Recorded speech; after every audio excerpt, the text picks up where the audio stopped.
Kalau kemudian datang ide 3 periode, ini ide yang mengangkangi reformasi dan demokrasi. Kalau dia datang dari kekuasaan, maka kekuasaan ini sejatinya tidak menjalankan mandat dan amanat reformasi demokrasi tahun 97 dan 98 itu. Nah, maka ini harus kita lawan. Ide 3 periode ini harus dilawan. Kawan-kawan mahasiswa, anak-anak muda, luangkan waktu sejenak. Tinggalkan buku, tinggalkan pulpen, tinggalkan tas, turun ke jalan. Assalamualaikum warahmatullahi wabarakatuh. Salam seger waras Om Ben.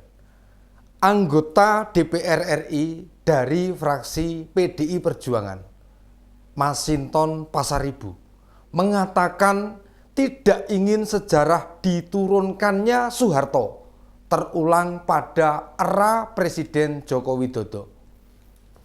Kondisi kekacauan yang mengakibatkan krisis ekonomi dan puncaknya gerakan mahasiswa Indonesia menduduki gedung DPR. Pernyataan itu merespon pernyataan Bambang Susatyo mengenai masa jabatan presiden 3 periode. Apa pasal Masinton berkata keras? Mengapa cara berkomentar Pak Masinton begitu? Kenapa bukan malah mengkritik yang memunculkan isu itu? Bukankah diksi anggota fraksi PDI Perjuangan justru malah menambahi serta terkesan memperkeruh suasana? Bagaimana Dewan Kehormatan? Dewan Kehormatan Partai melihat hal ini. Pernyataan itu bisa dianggap masyarakat bahwa Pak Jokowi yang mendorong para pendukungnya melontarkan isu 3 periode lagi. Isu perubahan konstitusi soal masa jabatan presiden 3 periode telah mereda. Kenapa bisa muncul lagi? Dan kenapa respon anggota partai politik pendukung presiden justru memperkeruh situasi politik? Apa tujuannya? Kita kulik di Om Ben, opini dan Beni kali ini.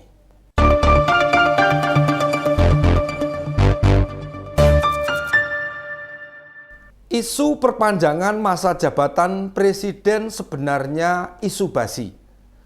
Pernah terlontar 3 tahun yang lalu. Lantas setahun belakangan kembali santer, termasuk beberapa menteri sempat mewacanakan hal itu. Kemudian presiden meminta agar pembicaraan tentang itu dihentikan.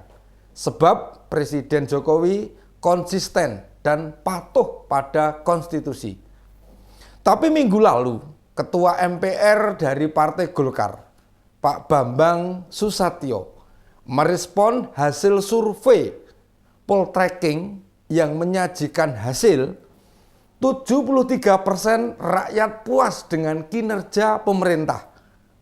Bambang kemudian bertanya, apakah hasil survei tersebut berbanding lurus dengan keinginan masyarakat soal perpanjangan masa jabatan Jokowi menjadi lebih dari 2 periode? Lantas Masinton Pasaribu menilai wacana tersebut seharusnya disertai dengan urgensi dan argumentasi yang kuat sebelum disampaikan ke publik. Dan jika dilakukan perubahan konstitusi, berpotensi menjadi bumerang bagi Jokowi. Ini yang tidak masuk di logika. Kenapa Masinton yang notabene berasal dari parpol pendukung presiden malah mempertajam perbedaan? Bukankah sebaiknya lontaran Bamsud atau Bambang Susatyo yang dipertanyakan? Apapun, sebagai ketua MPR tidak layak Bambang merespon komentar yang bisa disalahpahami. Apalagi survei poltreking hanya soal kepuasan masyarakat pada kinerja pemerintah. Tidak ada hubungannya kepuasan masyarakat dengan keinginan masyarakat memperpanjang masa jabatan presiden. Meski respon Bamsud berupa pertanyaan, namun presiden sudah menyatakan patuh pada konstitusi. Semestinya Pak Masinton ini mengkritik apa yang disampaikan Bamsud, bukan malah menambah isu menjadi keruh.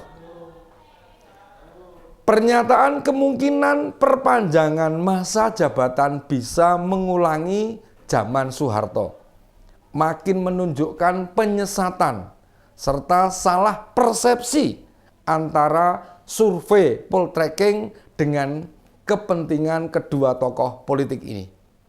Entah apa yang ada di kepala Masinton, yang bukan kali ini saja memberi pandangan negatif pada pemerintah. Misalnya Agustus tahun lalu, Masinton mengkritik penanganan COVID di bawah koordinasi Pak Luhut Binsar Panjaitan. Pada bulan Maret juga menyebut ada anggota kabinet yang mendikte presiden soal wacana penundaan pemilu. Bahkan pada Juni tahun 2020 mengatakan pemerintah di alam merdeka ini tidak boleh lebih parah dari VOC, mengutin pajak dari rakyat dan ngutang-ngutang ke sana kemari. Pandangan keras tersebut disampaikan Masinton ketika menjadi narasumber webinar DPP Perkumpulan Gerakan Kebangsaan PGK Season 1 bertajuk Pandemi COVID-19 di Mata Aktivis Lintas Generasi, Sudut Pandang Kini dan Mendatang. Apakah suara wakil rakyat di DPR tidak dikendalikan, terutama yang berasal dari anggota partai pendukung pemerintah? Bukankah mereka semestinya membackup upaya-upaya yang dilakukan pemerintah? Tentu pendapat kritis diperlukan sebagai bentuk pengawasan. Namun bila dilakukan oleh anggota parpol pendukung, sikap kritis yang dimunculkan disertai opsi pembenahan dan yang terpenting bukan pandangan menyesatkan. Ditambah ancaman resesi, dunia sedang menghadang, kita membutuhkan kerjasama, baik pemerintah, sektor bisnis maupun masyarakat. Jika pemerintah diusik pada isu-isu politik, maka stabilitas ekonomi tidak tercapai dan itu akan memberatkan pertumbuhan ekonomi.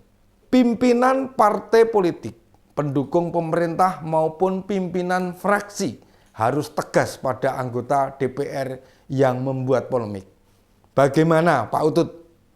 Apakah Pak Masinton dibiarkan merespon Pak Bamsud yang malah memperkeruh suasana? Sebelumnya Pak Masinton juga sudah terkena sanksi ketika terlibat dalam keanggotaan Dewan Kolonel. Namun yang dikenai sanksi bukan hanya Masinton. Ada nama Trimedia Panjaitan, Johan Budi, Hendrawan Supratikno, dan lainnya. Saksi yang diberikan oleh Dewan Kehormatan PDIP, pimpinan Komarudin Watubun, berupa teguran keras dan terakhir. Artinya apa? Artinya jika sampai Dewan Kehormatan partai memanggil lagi, kursi sebagai wakil rakyat di DPR akan lepas. Tidakkah Pak Masinton fokus pada konsolidasi partai, baik menghadapi pemilu 2024 maupun menyiapkan kader dalam pemilu legislatif serta kepala daerah? Di samping itu, PDIP telah menetapkan target hat-trick memenangkan pemilu di Pilpres 2024. Jangan sampai agenda utama partai malah dirusak oleh kadernya sendiri. Pemilu 2024 merupakan pemilu serentak pertama kali dari semua jenjang maupun perebutan posisi kepala daerah. Tidak akan mudah Tetapi ini memang kenyataan yang tidak bisa dibantah. Jangan sampai kejadian 1999 kembali terulang, di mana kursi legislatif dimenangkan PDIP, tetapi presiden direbut parpol lain. Saat ini banyak parpol tidak cukup pede melawan PDIP. Oleh sebab itu, mereka akan melakukan apapun agar PDIP bisa dikalahkan. Atau pada pemilu 2024, Pak Masinton sudah tidak bakal dicalonkan kembali sebagai wakil rakyat, sehingga mengganggu dirinya. Sebagai politisi ulung, idealnya tidak perlu khawatir pada hal ini. Semoga bukan karena itu, ya Pak Masinton. Demikian Om Ben, opini dan Beni kali ini. Mari bersama-sama merawat nalar kritis kita. Assalamualaikum warahmatullahi wabarakatuh.